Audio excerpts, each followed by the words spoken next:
Hey y'all, this is Angie Karen. So apparently Facebook Live only allows you 45 minutes to actually talk in a video. My last video was cut off. And I know I can talk a lot, so I am coming back to you because I'm not finished teaching you the basic poses of yoga. So come on back. If you got cut off before, I apologize for that. I'm still learning the technology, but it looks like I only have about 45 minutes to be able to deliver a presentation. But I'm still gonna get the classes in for you, so are you ready? So, come on back, come on back. Well, there you are, hello, hello, good, good, good, good. Okay, so I'm gonna give you the 12 most common yoga poses. Are you ready? I'm just gonna wait a minute just to make sure everybody gets on here. We've got 15 minutes before the next slow flow class starts, and I'm going to utilize this time as best as I can.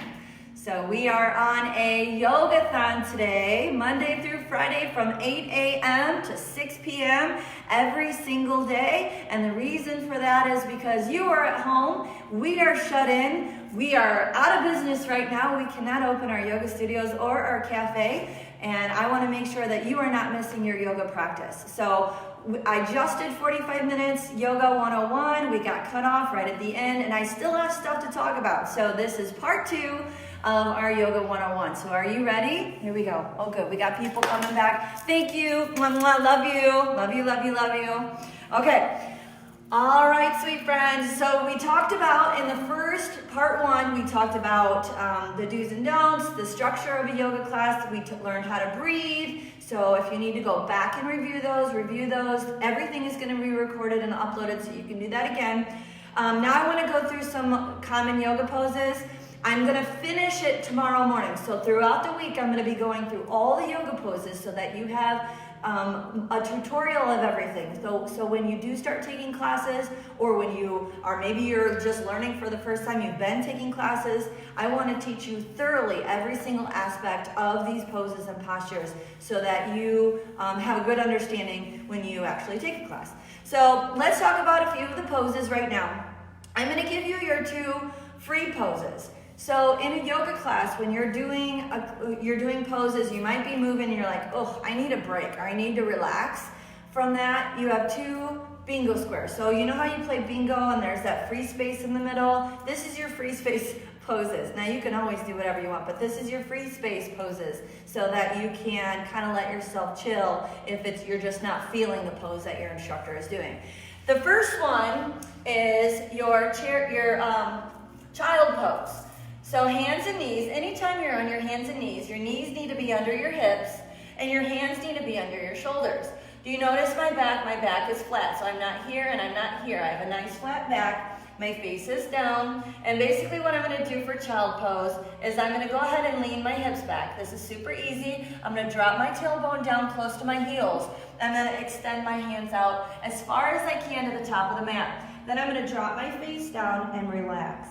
Now for me, I love to widen my knees and put my big toes together, just like that. You can also, if you want to, take your hands in prayer pose and put them above your head, just like that. Sometimes I see people in child pose, they'll kind of do like a little rock, and they'll place their hands just like this, shoulders are wide, and it actually opens up the spine a little bit, just like that. So that's child pose. Go ahead and relax there. Take a couple deep breaths there in your child pose. Reach as far as you can. Press your chest down if it's possible.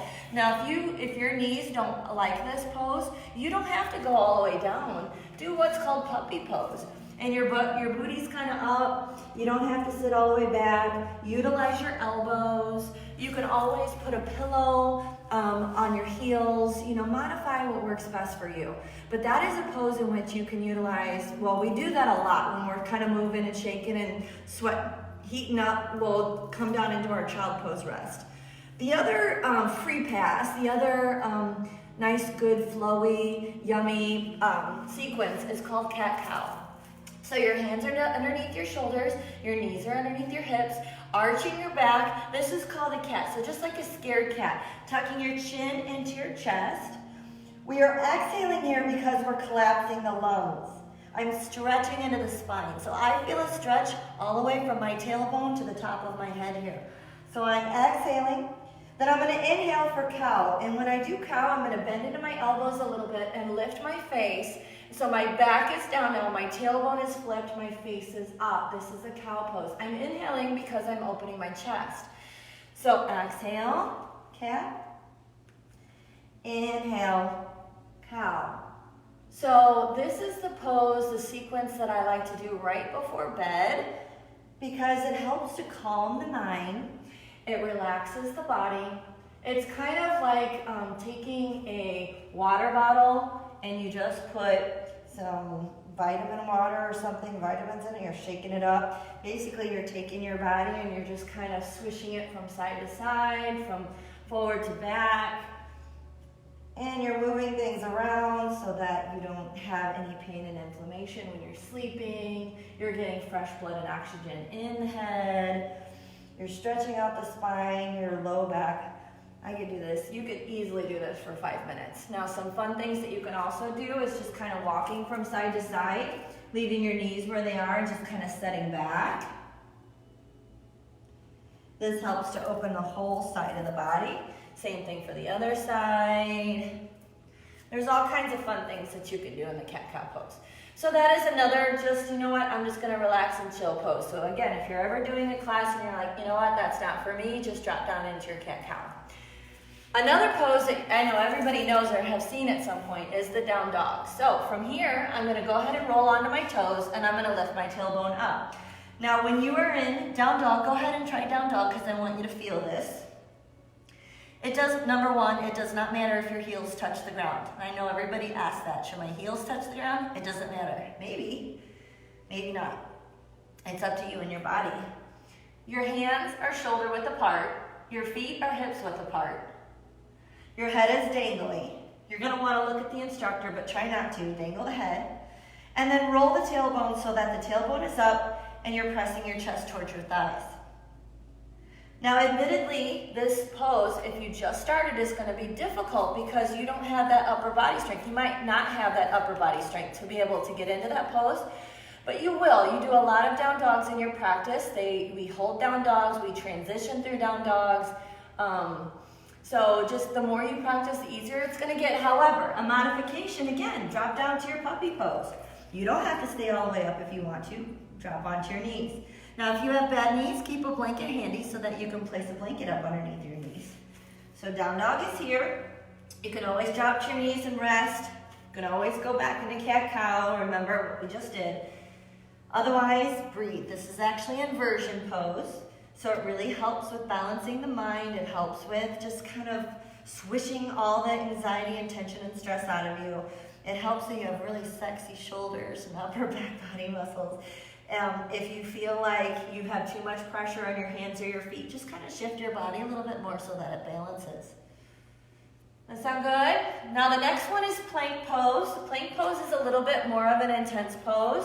Now, I always say that if you go from down dog to plank and you don't move your hands and your feet, your down dog is correct. So why don't you try that? Push back into your down dog.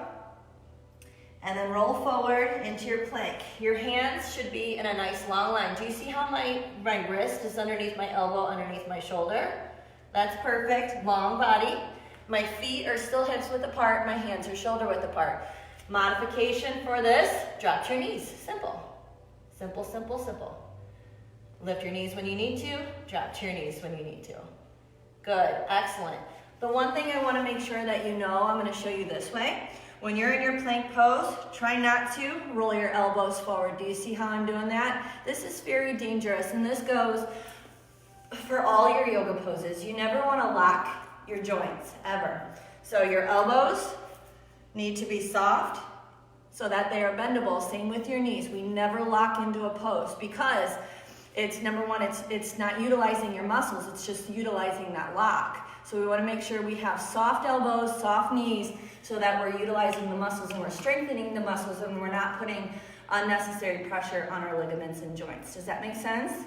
So when you're in your poses, if you notice that you're boop and you have those white fronts, just kind of drop it in and drop back a little bit. Bend those elbows, bend those knees. All right, so you got that. You're in your plank pose. I'm going to go ahead and take you from your plank pose. We're going to do what's called a chaturanga. It's my favorite pose to say because it's so much fun, it rolls off the tongue. So we are in a plank right now. We're gonna bend our elbows and drop our chest to the floor. From there, we're gonna peel up into our Cobra. So a couple things I wanna point out here. So when you are coming down into Chaturanga, it's like a reverse push-up, and it could be difficult. It could be. So what you might notice is that your hips will drop first. If your hips drop first, try to see if you can drop to your knees first, and then try so very hard to drop the chest first. Dropping the chest first. Notice where my hands are. My hands are directly underneath the shoulders. Sliding them back, lifting so that we move into our Cobra. The hands, elbows, and shoulders are stacked on top of one another. All right, so let's do that again. Ready? Let's go from our down dog, up. Let's slide into our plank.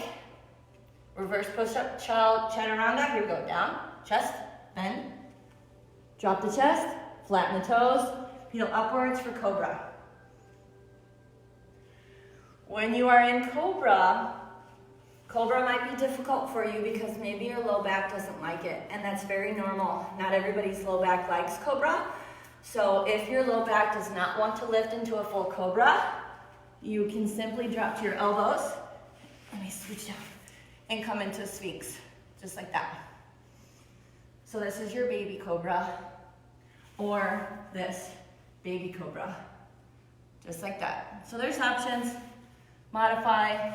You know, a lot of people, a lot of yogis, and I know some yogis are gonna disagree with me. They like to do up dog where they lift their knees.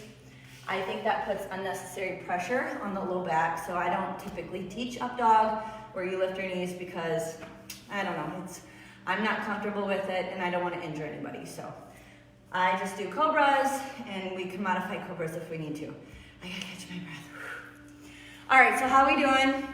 I've got about 3 minutes before I start my next class, and I need to take a quick breather. So we're gonna start slow flow, which is gonna be a real class in 3 minutes. So I'm gonna go ahead and let you go for today. Tomorrow morning at 8 o'clock, we're gonna start another Yoga 101. I'm gonna go through more yoga poses. So just kind of talking you through them, having you feel them, giving you the modifications, giving you opportunities to challenge if you would like. But we're gonna do this all week. So love you. Mwah. Have a great day. Continue to watch us all day long if you'd like. Pop in, see what we're doing. Other than that, you know, stay safe, stay healthy. This is a crazy time for all of us. But you know what? Just be mindful of your space. Be mindful of staying clean. Be mindful of being around other people. Do what they're saying so that we can squash this pandemic. So be good, yogis. Love you. Be mindful. I'll chat with you soon. See ya.